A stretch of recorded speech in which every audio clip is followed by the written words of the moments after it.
The night shift blueprint. You'll see why making yourself irreplaceable can trap you just as fast as it frees you. Storyteller Alex Tours. I want to take you back to a humid Thursday night in Houston. The kind of night that sticks your shirt to your back the moment you step outside.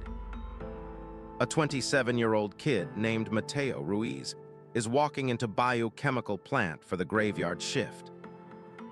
He's got no degree, no safety net, and a little girl asleep at his sister's place. All he owns is a reputation. Every pipe, valve, and computer in this place runs smoother when he's around. Supervisors call it the Mateo effect. He likes the sound of that. Mateo learned fast that knowing one extra thing nobody else bothers to learn makes you valuable. So he teaches himself the plant's ancient control system. The one written in 90s code everyone fears. Days turn into months. Whenever the alarm screams at 3 in the morning, it's Mateo they phone. He never says no. Each call ties another tiny thread between him and the plant. He tells himself threads build a safety net. He tells himself if they need him, they can't fire him. He tells himself that means freedom. One summer, the company hires a shiny consulting team to modernize operations.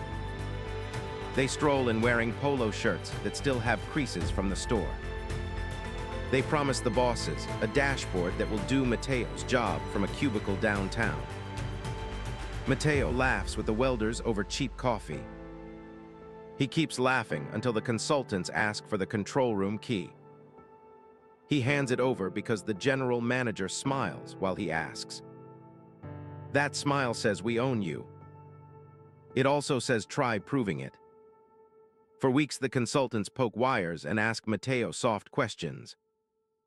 He answers just enough to stay helpful, not enough to hand them the map. He tells himself this is loyalty.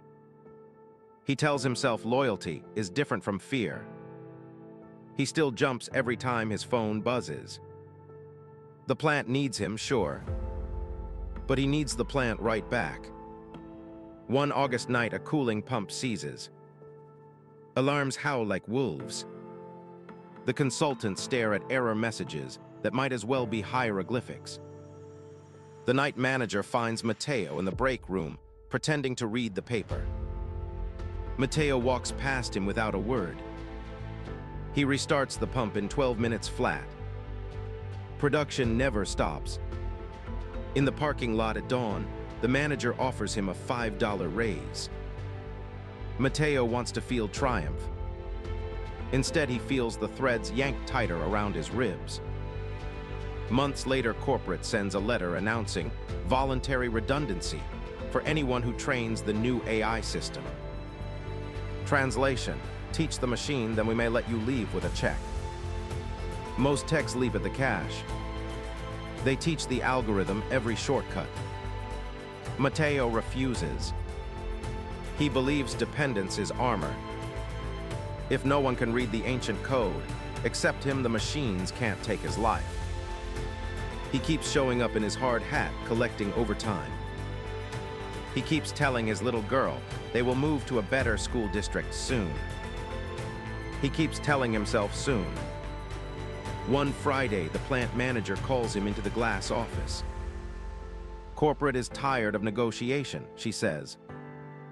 They are shutting down the old control room anyway. They will fly an outside specialist for the final switchover. Mateo can accept a severance or watch the plant close, and everyone lose their job. In that moment, he understands the full price of keeping people dependent. He built a bridge out of himself. Now management is willing to blow it up and swim across the river. He signs the paper. He walks out carrying a small box of safety goggles and a coffee mug. For the first time in 10 years, no one calls him at dawn. The silence feels like falling. He drives to his sister's apartment. His daughter meets him at the door holding a paper airplane. She says, "Come see the school flyer. They are starting a robotics club." She needs $40 for the kit. Mateo stares at the flyer. He realizes dependents worked both ways. He needed them to need him because he had nowhere else to go. Next morning, he drives to the community college, still wearing steel-toe boots. Enrollment clerk asks what program he wants. For the first time, Mateo says, "I don't know, but I'm ready to learn." He signs up for basics, then for programming, then for English composition. Professors notice the man who sits in the front row and never misses a question. He graduates in 3 years. Job offers come from plants that want modern systems, not ancient secrets. He picks the one that trains him on tomorrow's tech, not yesterday's. One afternoon, Mateo returns to the old Bayou plant gates. The place is a ghost town, half demolished. A security guard still remembers him. They talk about the consultants who never got the old system fully running. The company lost millions. The guard shakes his head and says, "They should have kept you." Mateo smiles, but the words don't feed his pride anymore. He turns away thinking about a lesson he once read in a book of power. The law says keep people dependent on you. He finally sees the footnote they never print. Dependence chains the keeper too. That night he helps his daughter solder wires on a tiny wheeled robot. She asks if the machine will ever replace people. He tells her machines replace tasks, not minds willing to grow. He tells her real safety is the ability to walk away. He tells her the best way to stay needed is to keep becoming new. Summary: making others rely on you feels like power until the day you realize you're anchored to the same spot. Skills become cages when we hoard them out of fear. True security comes from constant learning and the freedom to walk into a new room. The best way to stay indispensable is to stay adaptable, generous, and unafraid to start over.